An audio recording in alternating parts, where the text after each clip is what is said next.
If you have done a silk painting from our previous tutorials, there's a variety of ways in which you can use it, so that you can hang it on the wall or make it into a pillow or use it in garments, whatever. But today I'm going to show you how to put it onto a canvas so that if you want to hang it on the wall, this is one of the ways that you can do it. And we'll demonstrate with this little one that I have done. First thing, you want to make sure that it's ironed nice and smooth. Then you're going to take, this is acrylic matte medium. I hope there's enough in here, yeah. Is it a glue or what is it? It is a substance that comes out, basically I guess it's a glue. Anyway, you put it on the canvas.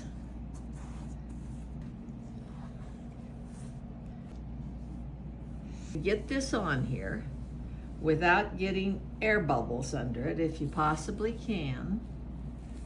So I'm going to smooth it out.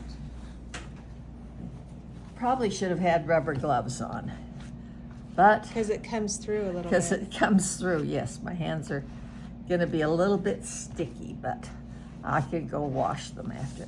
So starting from the center, push it out so it's nice and smooth. Center out, center out. You have to give it just a few minutes because it kind of might crinkle up just a little bit as it starts to bond with it. And you have to pull it nice and tight from both sides, and they're going out. Now, what we'll do is we'll let this dry, and that will take a few minutes, and in the meantime I'm going to set it aside and we will look at one that's already dried. This one has already dried, and I've got enough room that I can pull it around to the back side. I'll take my staple gun, pull it, and pull it and staple it. This side, and we'll go all around, going from one side to the other. Okay, this one we've got it all stapled down all the way around, and at this point you'll probably want to give it at least one more coat of the medium On top of it? on top of this, yeah, and go down on the sides and let it dry. But it's nice and smooth, it looks like a painting. Attach the wires on the back and you're ready to frame it and hang it up. This one, I have put a piece of batting that is big enough to go over the edges, and then I've stretched, and it's probably a good idea to kind of pin the batting and the silk together and go over the edges, and once again just staple it this side, this side, this side, this side, and it gives a smooth finish, but it doesn't look as much like I just painted it directly on there. So that's another way of doing it. Did you add this on top of the batted No, line? you wouldn't use that. Okay, so the batting one, if you want it to not look as smooth, you don't Right. use that. Right, with the batting, it's a softer finish. So it's just a smooth, softer finish. And you wouldn't have to put glass over this. You wouldn't have to put glass over either one of them. But it's a softer finish. Okay. Here's another one that's done with the batting. Okay. See, so this one is also done with the batting. But if you're hanging something in a gallery, they don't understand a quilt type hanging. Now, third one, I have put batting inside and a backing, and I'm preparing this one to quilt. Now, this is one that is quilted. Same thing with just the batting under it, but I have gone ahead and then quilted this one and then done the stretching. Well, this one's got a nice finish on it because then I put a backing on it, but to get the wire there. But this is kind of nice with the little detailed stitching behind it.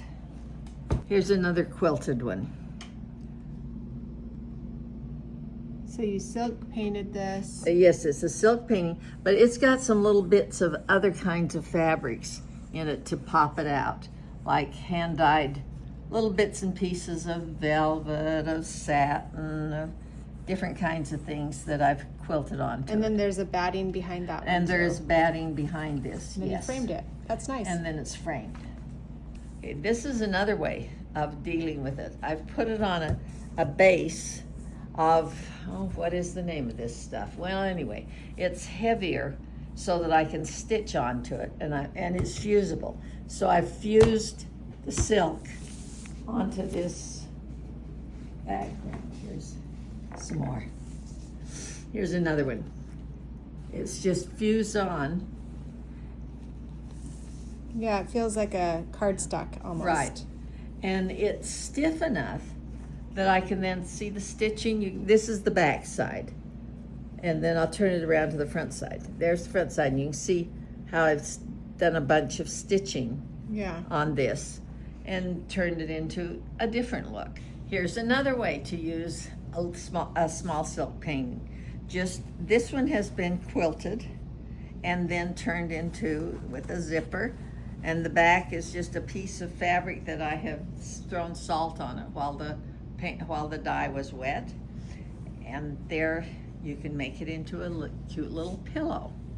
You can also, let's say you had one that everything didn't turn out right. This particular one I've cut out and appliqued onto the back of this kimono jacket. And that's using one of my silk paintings. And here's another one applied to a garment. This is our final way that I've put silk together. This was a painting that I did about an Etruscan museum that I went to when I was in Italy. And I have just done what is called a pillowcase finish on it. I used a cotton and just sewed it on, turned it right side out. I think there's where there's hand stitching to hold it together, and just ironed it out, and a little weight on the bottom, and it becomes a hanging. A wall hanging. A wall hanging.